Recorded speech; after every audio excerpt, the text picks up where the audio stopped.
Selamat malam, saudara-saudara dalam Kristus. Shalom. Pada malam hari ini yang sesuai dengan tema untuk bulan ini, yaitu kasih dan pengorbanan Yesus. Maka pada malam hari ini saya akan men-sharingkan sedikit dari apa yang saya tahu mengenai kasih dan pengorbanan Yesus dalam hidup kita. Jadi izinkan saya, Dedi, untuk sedikit men-sharingkan beberapa menit ke depan supaya kita sama-sama dapat memahami dan mengetahui arti dari kasih dan pengorbanan Yesus. Oke. Untuk pertama-tama yang mau saya bahas dalam malam ini yaitu apa yang kita tahu mengenai kasih dan pengorbanan Yesus itu. Pertama-tama kita harus tahu dari terminologinya, dari bahasa dasarnya. Kasih dalam arti, dalam bahasa awalnya, bahasa asalnya itu diambil dari kata Yunani, bahasa Yunani, yaitu pasus, yang artinya menderita, ditindaklanjuti, ya, dan disusul dengan bahasa Latin itu passio, yang artinya gairah, penderitaan, ya, menderita, pasus. Jadi dari sini kita bisa lihat dari bahasa asalnya Yunani itu sudah menjelaskan bahwa makanya kita pernah lihat film, bagian sini yang pernah lihat film Passion of the Christ, ya itu sebenarnya artinya sama dengan ini. Passion of the Christ itu artinya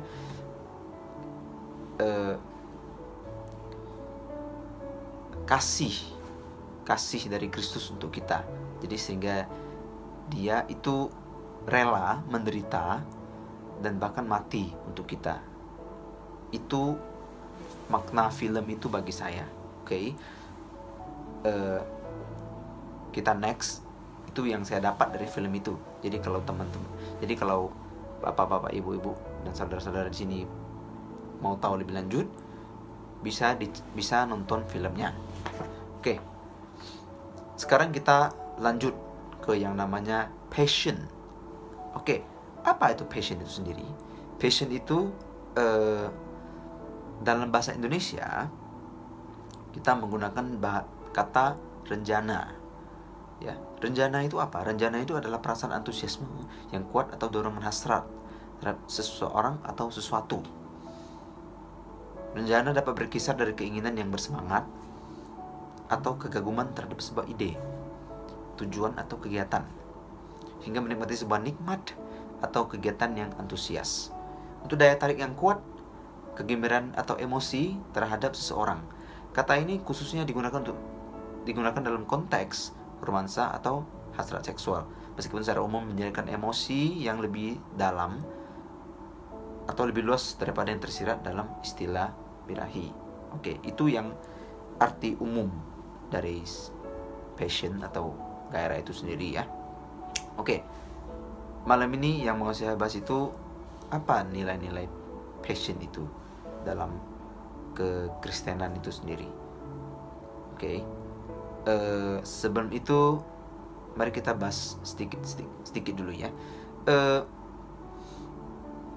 Kalau bicara passion, di luar juga ada passion, kegemaran, gairah. Ya, contohnya kita passion terhadap sesuatu yang kita sukai, misalnya lagu atau artis. Dan kedua, misalnya kita passion, kita senang sama hobi kita masing-masing, seperti contoh mancing, nonton TV, dan lain-lain. Atau ada yang suka bersepeda di sini, goes, itu juga salah satu. Ya, kita bisa sampai full heart di situ. Atau ketiga, obsesi yang terlalu tinggi terhadap seseorang, kebutaan cinta terhadap seseorang. itu juga passion yang saat ini dunia lakukan. Oke, dari sini kita bisa lihat terhadap sesuatu yang di luar Tuhan saja seorang bisa begitu passion, begitu cinta, begitu ya cinta ya, love ya, yang kita tahu ya, sama apa yang menjadi motivasi mereka. Bahkan ada yang sampai tahap fanatik. Ya, memang fanatik itu kata dasarnya memang adalah dari fan, yang artinya penggemar, pengikut ya. Jadi mereka sampai rela melakukan sesuatu yang ekstrim yang berujung membawa negatif terhadap diri dan orang lain.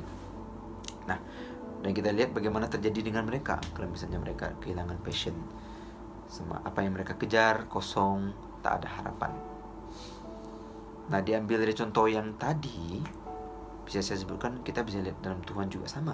Kita harus punya passion yang sama seperti mereka, yang orang luar bisa lakukan. Why? Kenapa? Karena Tuhan yang sendiri yang terlebih dahulu ada passion terhadap kita. Ya, seperti yang tadi bilang, passion itu dia menderita penderitaan.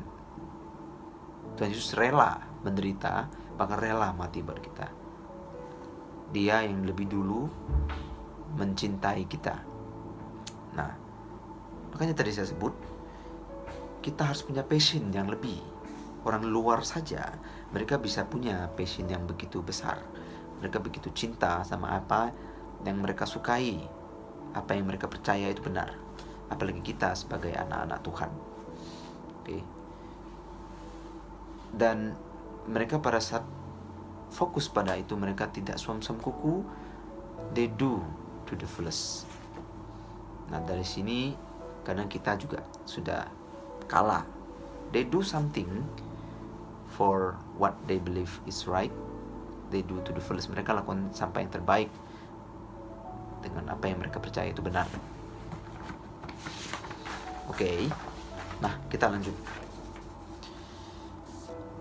Jadi yang tadi saya sebutkan itulah sebuah passion, sebuah kecintaan. Oke. Jadi sampai di sini bisa saya tarik kesimpulan bahwa kita untuk menjaga, bagaimana kita harus menjaga passion dalam Tuhan atau kecintaan kita dalam Tuhan. Ya, kita harus tahu ada dua hal yang saya harus tarik kesimpulan di sini. Pertama, yang paling penting, kita harus tahu bahwa kasih Tuhan begitu besar. Seperti yang tertera dalam Yohanes 3 ayat 16. Ya, karena begitu besar kasih Allah akan dunia ini, sehingga ia telah mengaruniakan anaknya yang tunggal, supaya setiap orang yang percaya kepadanya tidak binasa, melainkan beroleh hidup yang kekal. Ya, dengan mengerti ini kita tahu bahwa Tuhanlah yang terlebih dahulu menunjukkan passionnya, menunjukkan kasihnya, menunjukkan kasih dan pengorbanannya kepada kita. Kita bisa bayangkan, saya suka sekali sama ayat ini. Kenapa? Karena ini menunjukkan bahwa Tuhanlah yang kasih Tuhan yang besar, bukan kita yang berharga, bukan kita yang hebat, bukan kita yang punya talenta lebih atau no. Itu semua karena kasih Tuhan yang besar. Ya, sesuai dengan tema hari ini. Makanya Tuhan rela mengandalkan anaknya, kasih dan pengorbanan Yesus anaknya, supaya kita yang percaya kepadanya tidak binasa, melainkan peroleh hidup kekal. Kita bisa lihat perbedaan 180 derajat, dari binasa yang kekal sampai hidup yang kekal. Betapa karunia yang besar, betapa itu suatu anugerah yang besar dari Tuhan. Ya, Bapak Ibu, saudara-saudara di sini, ini yang harus kita tahu dan kita sadar, bahwa kasih Tuhan itu besar, sehingga Tuhan mengaruniakan anaknya yang tunggal kepada kita. Ya, dengan tema bulan ini, kasih yaitu dengan kasih dan pengorbanan Yesus dalam hidup kita. Oke, dan itu yang pertama. Yang kedua, kita harus mengerti identitas diri kita. Oke, setelah kita tahu kasih Tuhan itu besar, kedua kita harus tahu, mengerti identitas diri kita. Dengan mengetahui identitas diri kita, kita bisa tahu bahwa kita bukan anak gampangan, kita bukan sembarang orang, kita adalah anak-anak Allah. Ya, kita yang dulunya tidak berharga, kita jadi berharga karena Tuhan sudah mengirimkan anaknya untuk mati demi kita. Jadi kita jadi berharga untuk menebus dosa-dosa kita.